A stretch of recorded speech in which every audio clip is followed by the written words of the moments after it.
Good morning. This morning I want to talk about legacy.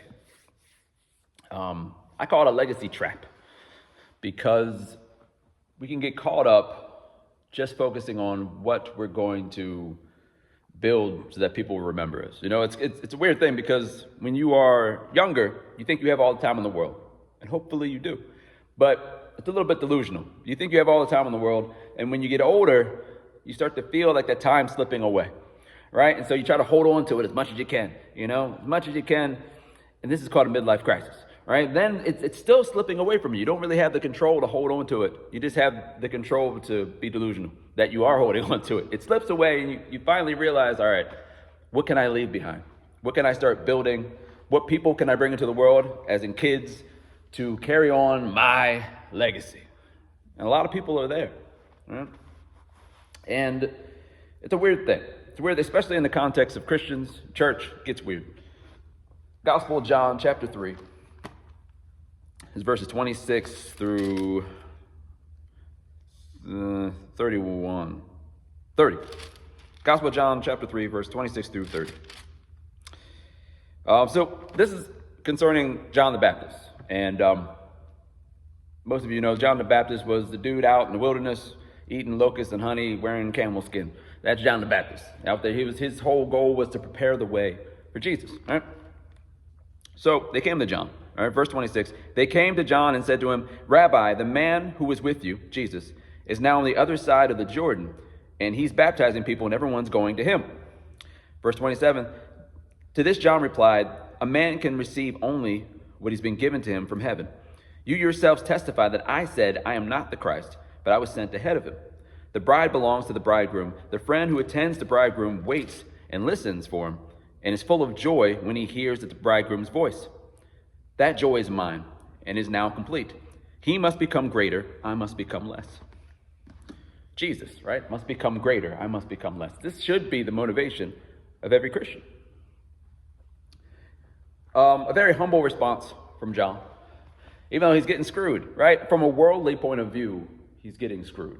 I think a lot of us can relate to a time where we've had to, maybe at work, train somebody who's on the come up, train somebody who might take our position, right? I'm a sports fan, so I always think about this with quarterbacks in NFL, where you have the young quarterback who just got drafted, and now the current quarterback's expected to kind of train the younger quarterback, right? Training your replacement, pretty much.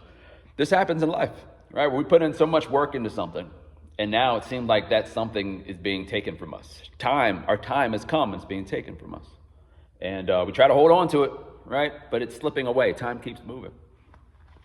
So this is what happened to John. He got screwed, but a very humble response. I believe it's genuine.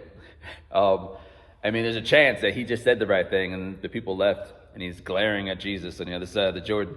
But I like to believe that that's not what happened, and that he's sincere with this humble response, this correct response.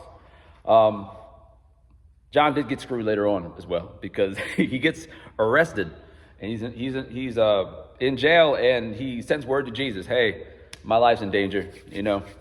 I'm on death row."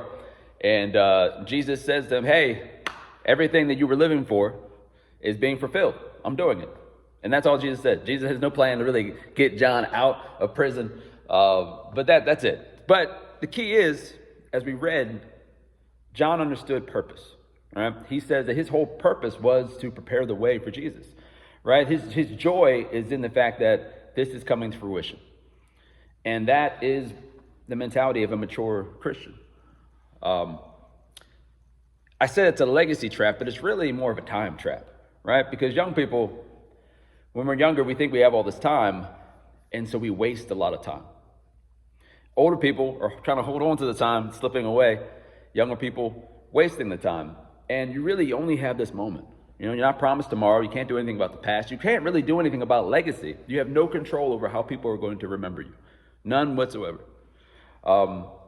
People think about legacy when they're thinking about the past. You can't do anything about that. And if you're gone, you're dead, you definitely can't do anything about it. You don't have as much control as you think that you do. So people might say, well, I don't want to just live, for God. I want to do me, right? A lot of things wrong with that thinking. Number one, the fulfillment, just like with John, is within serving Christ. So it's not like I'm sacrificing joy to serve Christ. God is my joy, right? So the worldly perspective doesn't fit here. Also, again, you don't have the control that you think that you have. So time is slipping away from you anyway. You might as well pour into the moment that you have.